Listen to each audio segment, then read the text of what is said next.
Jonathan Harker's journal, kept in shorthand. 3rd of May, Bistritz. Left Munich at 8:35 p.m. on the 1st of May, arriving in Vienna early next morning. Should have arrived at 6:46, but train was an hour late. Budapest seems a wonderful place from the glimpse which I got of it from the train, and the little I could walk through the streets. I feared to go very far from the station, as we had arrived late and would start as near the correct time as possible. The impression I had was that we were leaving the west and entering the east.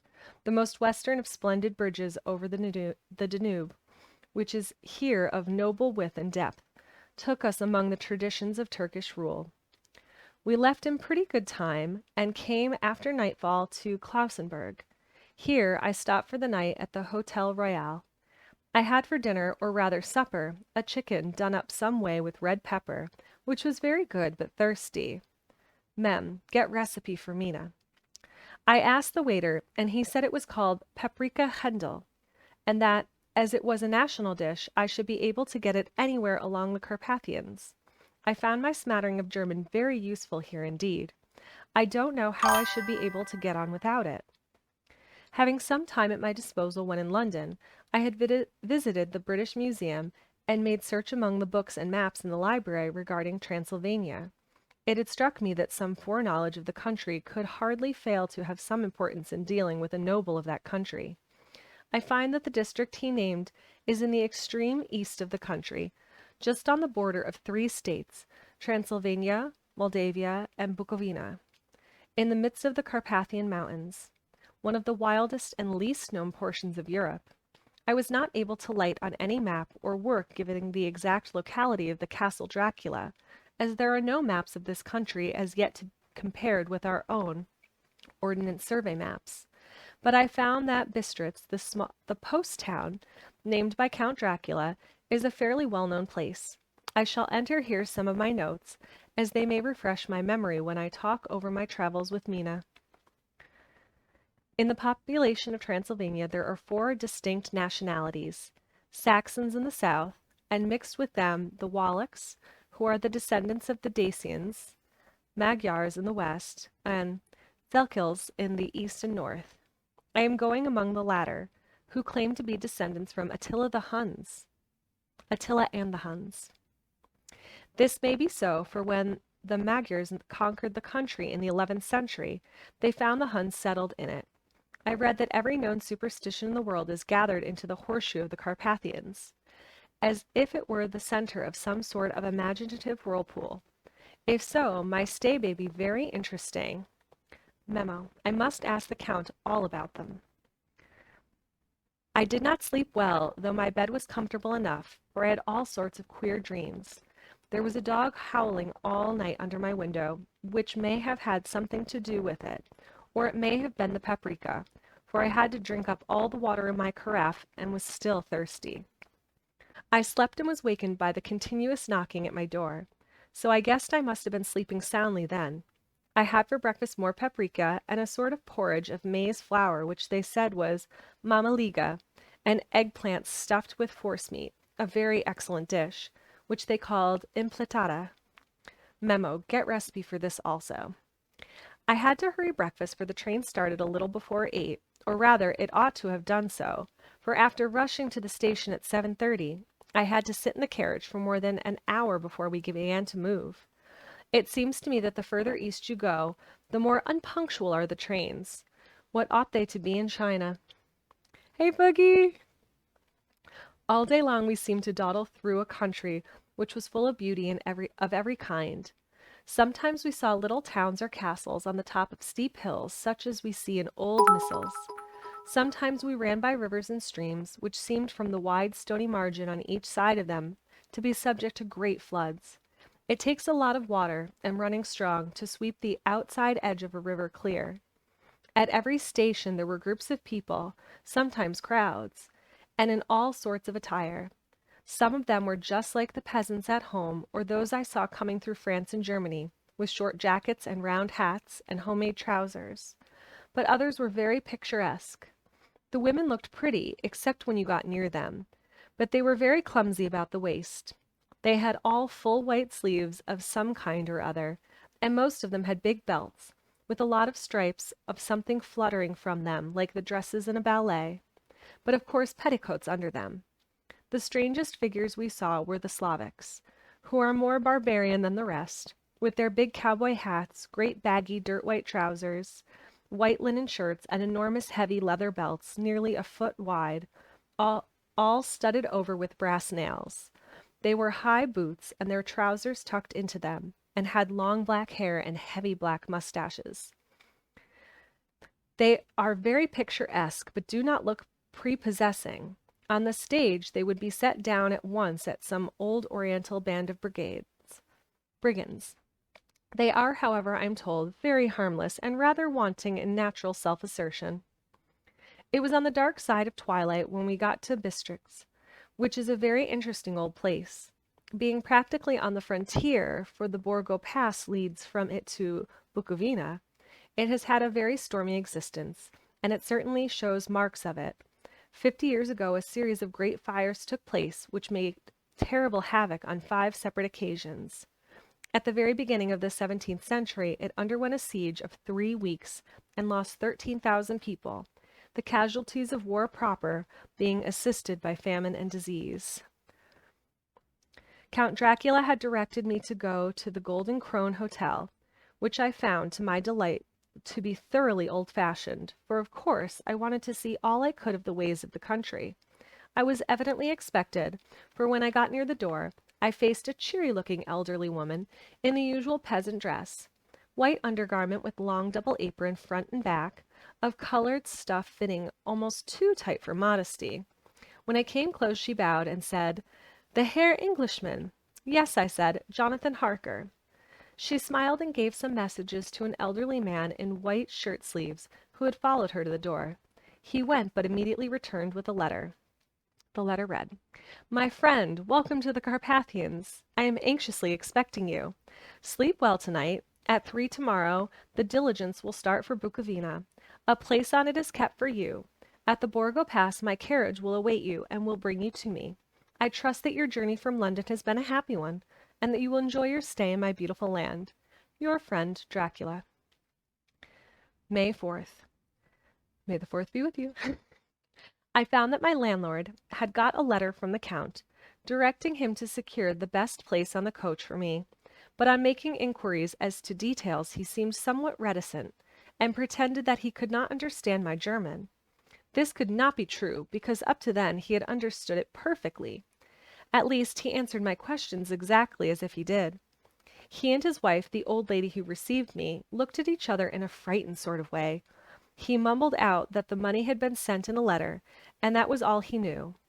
When I asked him if he knew Count Dracula, and could tell me anything of his castle, both he and his wife crossed themselves, and saying that they knew nothing at all, simply refused to speak further. It was so near the time of starting that I had no time to ask anyone else, for it was all very mysterious and not by any means comforting. Just before I was leaving, the old lady came up to my room and said in a very hysterical way, "Must you go? Oh, young Herr, must you go?" She was in an excited state that she seemed to have lost her grip of what German she knew, and mixed it all up with some other language which I did not know at all. I was just able to follow her by asking many questions. When I told her that I must go at once, and that I was engaged on important business, she asked again, "Do you know what day it is?" I answered that it was the 4th of May. She shook her head as she said again, "Oh yes, I know that, but do you know what day it is?" On my saying that I did not understand, she went on, "It is the eve of St. George's Day. Do you not know that tonight, when the clock strikes midnight, all the evil things in the world will have full sway? Do you know where you are going and what you are going to?" She was in such evident distress that I tried to comfort her, but without effect. Finally, she went down on her knees and implored me not to go, at least to wait a day or two before starting. It was all very ridiculous, but I did not feel comfortable. However, there was business to be done, and I could allow nothing to interfere with it. I therefore tried to raise her up, and said, as gravely as I could, that I thanked her, but my duty was imperative, and that I must go. She then rose and dried her eyes, and taking a crucifix from her neck, offered it to me. I did not know what to do, for, as an English churchman, I have been taught to regard such things as in some measure idolatrous, and yet it seemed so ungracious to refuse an old lady meaning so well, and in such a state of mind. She saw, I suppose, the doubt in my face, for she put the rosary around my neck and said, "For your mother's sake," and went out of the room. I am writing up this part of the diary whilst I am waiting for the coach, which is of course late, and the crucifix is still around my neck.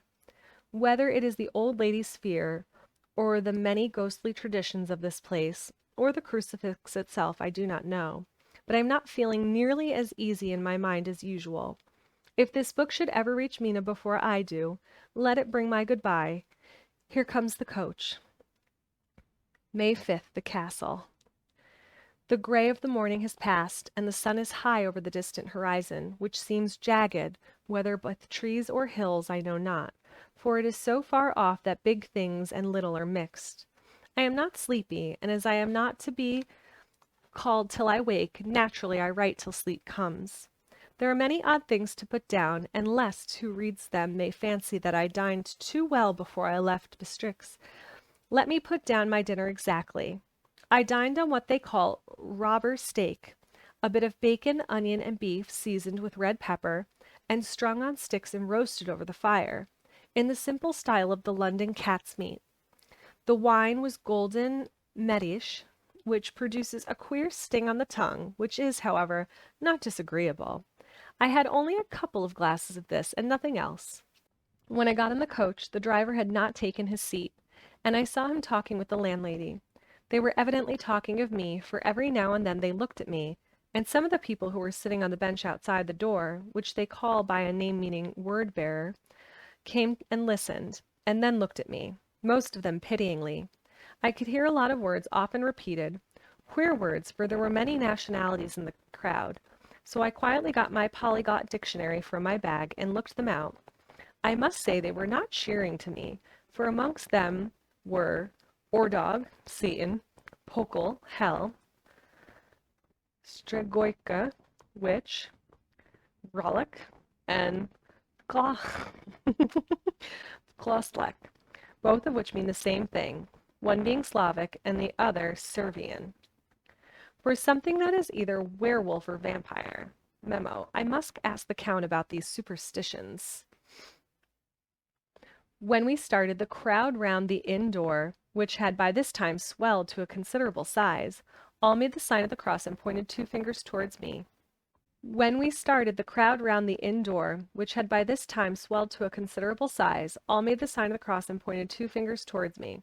With some difficulty I got a fellow passenger to tell me what they meant. He would not answer at first, but on learning that I was English, he explained that it was a charm or guard against the evil eye.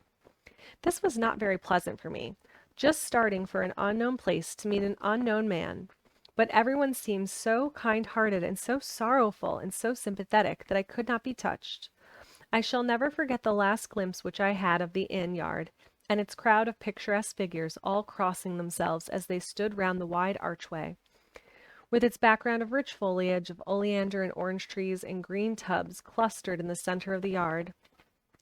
Then our driver, whose wide linen drawers covered the whole front of the box seat, Gotza they called them, cracked his big whip over his four small horses, which ran abreast, and we set off on our journey.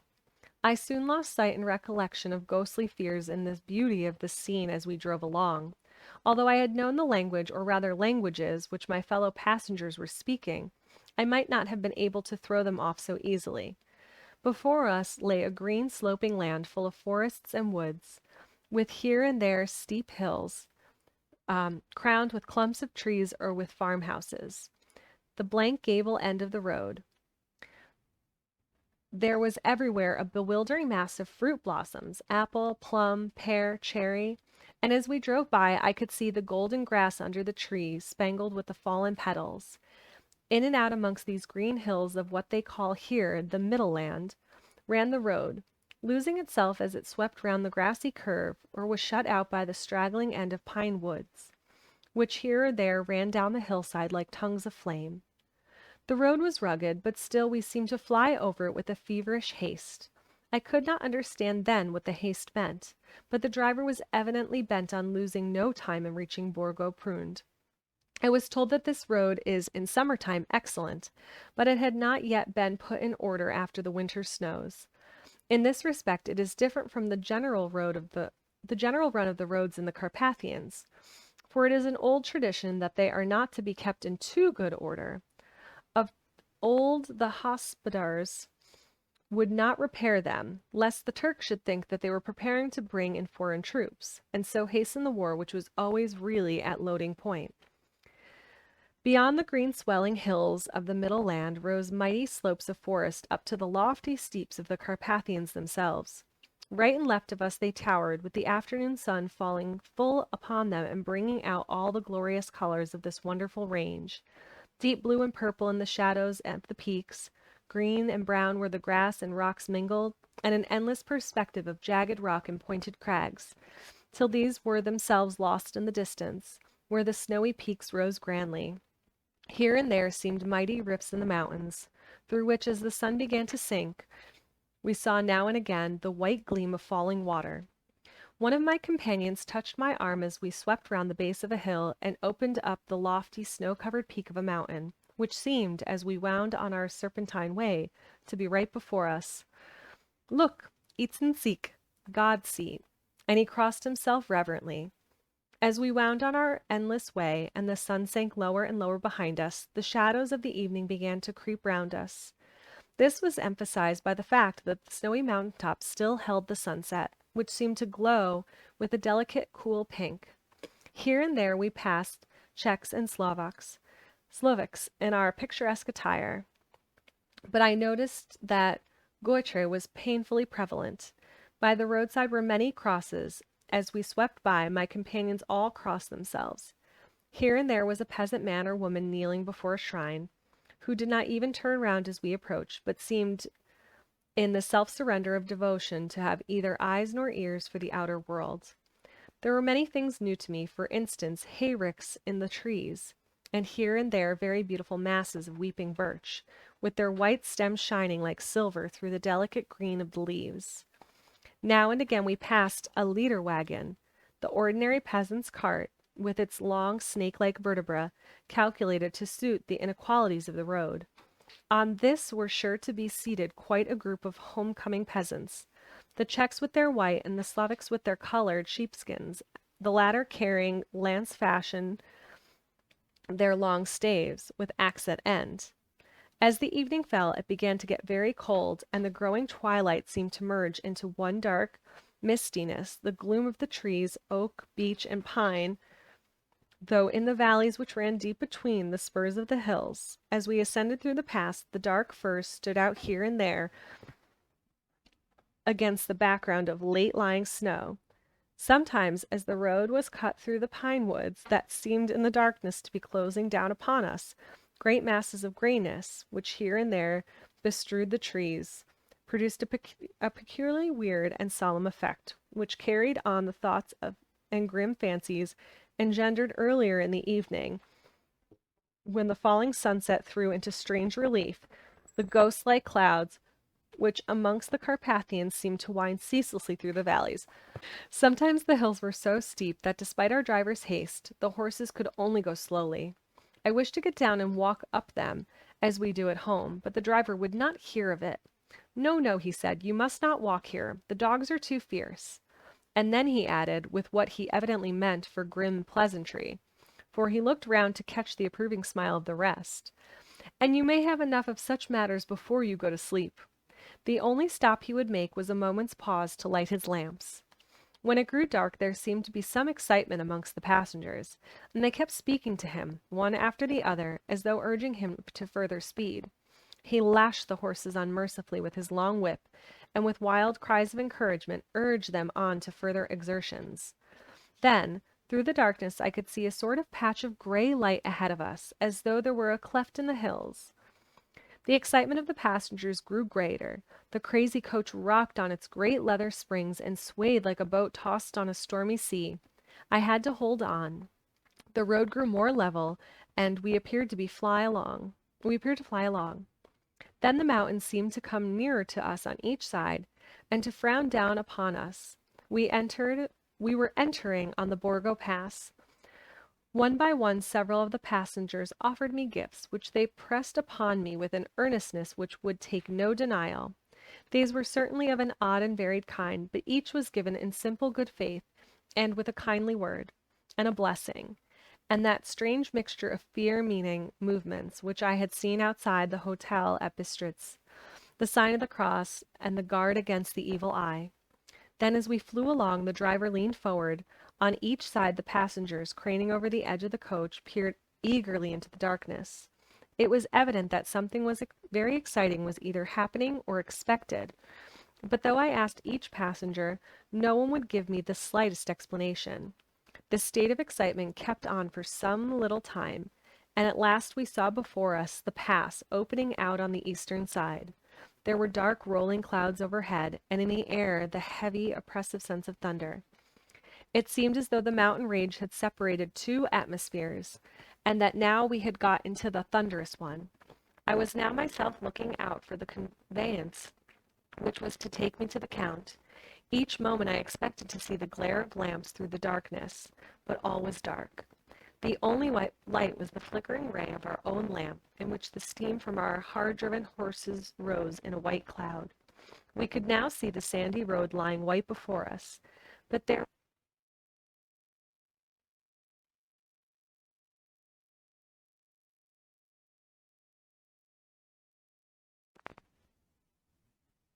looking at his watch, said to the others something which I could hardly hear. It was spoken so quietly and in so low a tone. I thought it was an hour less than the time. Then, turning to me, he said in German, worse than my own, "There is no carriage here. The Herr is not expected after all. He will now come on to Bukovina, and return tomorrow or the next day. Better the next day." Whilst he was speaking, the horses began to neigh and snort and plunge wildly, so that the driver had to hold them up. All right. "There is no carriage here. The Herr is not expected after all. He will now come on to Bukovina, and return tomorrow or the next day. Better the next day." Whilst he was speaking, the horses began to neigh and snort and plunge wildly, so that the driver had to hold them up. Then, amongst a chorus of screams from the peasants and a universal crossing of themselves, a calèche with 4 horses drove up behind us, overtook us, and drew up beside the coach. I could see from the flash of our lamps, as the rays fell on them, that the horses were coal-black and splendid animals. They were driven by a tall man with a long brown beard and a great black coat, which seemed to hide his face from us. I could only see the gleam of a pair of very bright eyes which seemed red in the lamplight as he turned to us. He said to the driver, "You are early tonight, my friend." The man stammered in reply. The English Herr was in a hurry, to which the stranger replied, "That is why I suppose you wished him to go on to Bukovina? You cannot deceive me, my friend. I know too much, and my horses are swift." As he spoke he smiled, and the lamplight fell on a hard-looking mouth, with very red lips and sharp-looking teeth, as white as ivory. One of my companions whispered to another from the line from Burger's Lenore, "Den die Toten reiten schnell," for the dead travel fast. The strange driver evidently heard the words, for he looked up with a gleaming smile. The passenger turned his face away, at the same time putting out his 2 fingers and crossing himself. "Give me the Herr's luggage," said the driver, and with exceeding alacrity my bags were handed out and put in the calèche. Then I descended from the side of the coach, as the calèche was close alongside, the driver helping me with a hand, which caught my arm in a grip of steel. His strength must have been prodigious. Without a word he shook his reins. The horses turned, and we swept into the darkness of the pass. As I looked back, I saw the steam from the horses of the coach by the light of the lamps, and projected against it the figures of my late companions crossing themselves. Then the driver cracked his whip and called to his horses, and off they swept on their way to Bukovina.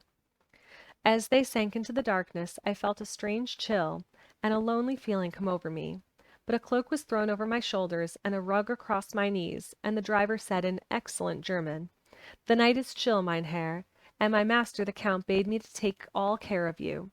There is a flask of Slivovitz, the plum brandy of the country, underneath the seat, and you should require it. I did not take any, but it was a comfort to know it was there all the same. I felt a little strangely and not a little frightened. I think had there been an alternative, I should have taken it instead of prosecuting that unknown night journey. The carriage went at a hard pace straight along. Then we made a complete turn and went along another straight road. It seemed to me that we were simply going over and over the same ground again, so I took note of some salient point and found that this was so.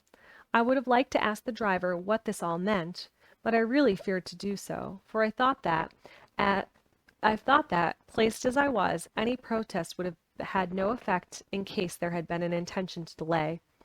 By and by, however, as I was curious to know how time was passing, I struck a match, and by its flame looked at my watch. It was within a few minutes of midnight. This gave me a sort of shock, for I suppose the general superstition about midnight was increased by my recent experiences. I waited with a sick feeling of suspense. Then a dog began to howl somewhere in a farmhouse far down the road, a long, agonized wailing, as if from fear. The sound was taken up by another dog, and then another and another, till borne on the wind which now sighed softly through the pass, a wild howling began, which seemed to come from all over the country, as far as the imagination could grasp it through the gloom of the night. At the first howl, the horses began to strain and rear, but the driver spoke to them soothingly, and they quieted down, but shivered and sweated as though after a run away from sudden fright. Then, far off in the distance, from the mountain on each side of us, began a louder and a sharper howling, that of wolves, which affected both the horses and myself in the same way. For I was minded to jump from the calash and run, whilst they reared again and plunged madly, so that the driver had to use all his great strength to keep them from bolting. In a few minutes, however, my own ears got accustomed to the sound, and the horses so far became quiet that the driver was able to descend and to stand before them. He petted and soothed them and whispered something in their ears, as I have heard of horse tamers doing, and with extraordinary effect, for under his caresses they became quite manageable again, though they still trembled. The driver again took his seat, and shaking his reins, started off at a great pace. This time, after going to the far side of the pass, he suddenly turned down a narrow roadway which ran sharply to the right. Soon we were hemmed in with trees, which in places arced right over the roadway till we passed as through a tunnel, and again great frowning rocks guarded us boldly on either side. Though we were in shelter, we could hear the rising wind, for it moaned and whistled through the rocks, and the branches of the trees crashed together as we swept along. It grew colder and colder, so that soon we and all around us were covered with a white blanket. The keen wind still carried the howling of the dogs, though this grew fainter as we went on our way. The baying of the wolves sounded nearer and nearer, as though they were closing round on us from every side. I grew dreadfully afraid, and the horses shared my fear, but the driver was not in the least disturbed. He kept turning his head to the left and right, but I could not see anything through the darkness. Suddenly, away on our left, I saw a faint flickering blue flame. The driver saw it at the same moment. He at once checked the horses and, jumping to the ground, disappeared into the darkness. I did not know what to do, the less as the howling of the wolves grew closer. But while I wondered, the driver suddenly appeared again, and without a word took his seat, and we resumed our journey. I think I must have fallen asleep and kept dreaming of the incident, for it seemed to be repeated endlessly, and now looking back, it was like a sort of awful nightmare. Once the flame appeared so near the road that even in the darkness around us I could watch the driver's motions. He went rapidly to where the blue flame arose. It must have been very faint, for it did not seem to illuminate the place around it at all, and gathered a few stones, formed them into some device. Once there appeared a strange optical effect when he stood between me and the flame. He did not obstruct it, for I could see his ghostly figure all the same. This startled me, but as the effect was only momentary, I took it that my eyes deceived me, straining through the darkness. Then for a time there were no blue flames, and we sped onwards through the gloom, with the howling of the wolves around us, as though they were following in a moving circle. At last there came a time when the driver went further afield than he had yet gone, and during his absence the horses began to tremble worse than ever, and to snort and scream with fright. I could not see any cause for it, for the howling of the wolves had ceased altogether. But just then the moon, sailing through the black clouds, appeared behind the jagged crest of a beetling, pine-clad rock, and by its light I saw around us a ring of wolves, with white teeth and lolling red tongues, with long sinewy limbs and shaggy hair. They were 100 times more terrible in the grim silence which held them than ever when they howled. For myself, I felt a sort of paralysis of fear. It is only such horrors that he can understand their. At last there came a time when the driver went further afield than he had yet gone, and during his absence the horses began to tremble worse than ever, and to snort and scream with fright. I could not see any cause for it, for the howling of the wolves had ceased altogether. But just then the moon, sailing through the black clouds, appeared behind the jagged crest of the beetling pine-clad rock, and by its light I saw around us a ring of wolves, with white teeth and lolling red tongues, their long sinewy limbs and shaggy hair. They were 100 times more terrible in the grim silence which held them than ever when they howled. For myself, I felt a sort of paralysis of fear. And it was only when man feels himself face to face with such horrors that he can understand their true import. All at once the wolves began to howl as though the moonlight had had some peculiar effect upon them. The horses jumped about and reared and looked helplessly round with eyes that rolled in a way painful to see, but the living ring of terror encompassed them on every side, and they had perforce to remain within it. I called to the coachman to come, for it seemed to me that our only chance was to try to break out of the ring and to aid his approach. I shouted and beat the sides of the calèche, hoping by the noise to scare the wolves from that side, so as to give him a chance of reaching the trap. How he came there I know not, but I heard his voice raised in a tone of imperious command, and looking towards the sound, saw him stand in the roadway. As he swept his long arms, as though brushing aside some impalpable obstacle, the wolves fell back and back further still, and then a heavy cloud passed across the face of the moon, so that we were again in darkness. When I could see again, the driver was climbing into the calèche and the wolves had disappeared. This was all so strange and uncanny that a dreadful fear came upon me, and I was afraid to speak or move. The time seemed interminable as we swept on our way, now in almost complete darkness, for the rolling clouds obscured the moon. We kept on ascending with occasional periods of quick descent, but in the main always ascending. Suddenly I became conscious of the fact that the driver was in the act of pulling up the horses in the courtyard of a vast ruined castle, from whose tall black windows came no ray of light, and whose broken battlements showed a jagged line against the moonlit sky.